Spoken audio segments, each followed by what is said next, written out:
The Bugman is a scary but important template, aimed to simplify Bangkok spins with tough Jordan kills. A tough Jordan kill is one you can't perform in the first minute by either the upstairs or the peekaboo timing. These are typically Morgan's bodyguard spins or ones with a lethal melee you can't get early enough. For example, a Sapper's Axe or, of course, the Cleaver we can see now. Because there's no suit in the spin, we can just do the regular Bugman's jet. So we need to start holder security here with a pistol. And don't forget the usual Durian for Ken. This time he will be the first one to be killed in the spin. Important thing for Bugman, we usually want to have a briefcase for the Jordan ISO. So our choice of smuggler is the storage room. It almost doesn't matter what we bring here.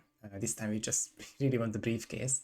We are not even going to use the Calmer for this demonstration, but obviously you could use this slot for the sniper or slash either a large weapon. Lastly, notice that I didn't bring a loud pistol for this spin, because pistols are the easiest firearm to get on most maps, and Bangkok is one of them. You can really take one from the Jordan's guards upstairs or Ken's guard downstairs, so you're never really in a shortage of a loud pistol, you're just not gonna bring it. From security start, we want to get the exterminator as early as possible, so line up the scooter and blow it up at 6 seconds. This will result in some delicate panning that allows you to take this disguise without being spotted. We also take the insecticide, it's not needed for these spins, but it's a good muscle memory to have. And we just head inside and loop around this camera and the security, who's usually an enforcer. Let's take the hammer and take the briefcase, which is important for the spin. You could leave the briefcase, but just hand it to usually have it. Talk to Murgjai, the hotel director, is the most important trigger for Bugman spins. Make it as early as possible, because this is the one that brings Jordan down. And now, in this time that we have left until Jordan, we of course want to kill Ken. We can do this with the restaurant timing, we can wait until the basement timing. I have opted for restaurant, but it doesn't really matter as long as you get Jordan, of course. I'm gonna use this time to get both the kitchen staff and the cleaver, which are obviously next to each other in the restaurant. You could finesse this with a trank or any sedative, but I just opted for a throne lure, a no loadout ISO, going all the way around here. We have time for this, obviously. I think it would have been better if I keep the door open, but in any case it's an easy KO and a simple isolation. You have the disguise and you can now go for the cleaver. We have the cleaver, we dodge one more enforcer, and we look at the time, it's 1:40-ish currently as we are talking.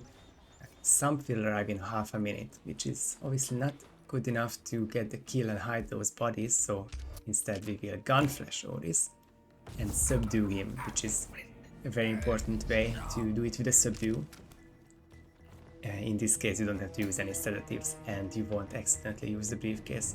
Drop the briefcase if you have one. We hide Oris, we don't have to put him in the closet because the only NPC that enters this stall is the kitchen staff, but he's not triggered because we have never been upstairs. So now we just have to wait for Sump, who staggers a bit, there's the question mark. Silent KO, and after the second door closes, this is a soundproof kill because we are 2 doors away from the closest NPC. Down. Now on to Jordan Cross. And now for the Jordan kill, we need the Morgan's bodyguard disguise, and we're just gonna head to the storage room that we've been at the beginning of the spin. We can already see that Jordan is here and we can enter this area. Interestingly, we are trespassing here, but they are not calling this one out, so you can just go here as a guard. You can't do this in the suit. We take care of these 2 roamers, although they have just left this area. Don't mind the panic, a single bullet shot will lure the exterminator up, and they will not be a factor for the rest of the spin. Now it's time for the actual Bugman part of the spin. It was a bit finicky with the briefcase, but now we have it on the green chair. Just some more waiting and safety. And as Jordan is sitting down, we can bullet distract him. Turn this glass into a see-through one for a couple of seconds. He sees the briefcase and will investigate. He might be followed by 1 or 2 guards. It's quite random / not figured out at this point, so we just have to stay in instinct and see if someone investigates or follows Jordan. Doesn't seem to be the case, which is the best case scenario, which means we can kill him in this room and not even have to hide him as long as we exit in the next maze or so. We are trespassing this time, so shouldn't be as careless as I am. Just stay crouched and check out these 2 hotel staff ladies so that they don't head turn anything, but after that you're through, dodge the camera and exit the map. And that was the simpler Bugman complete.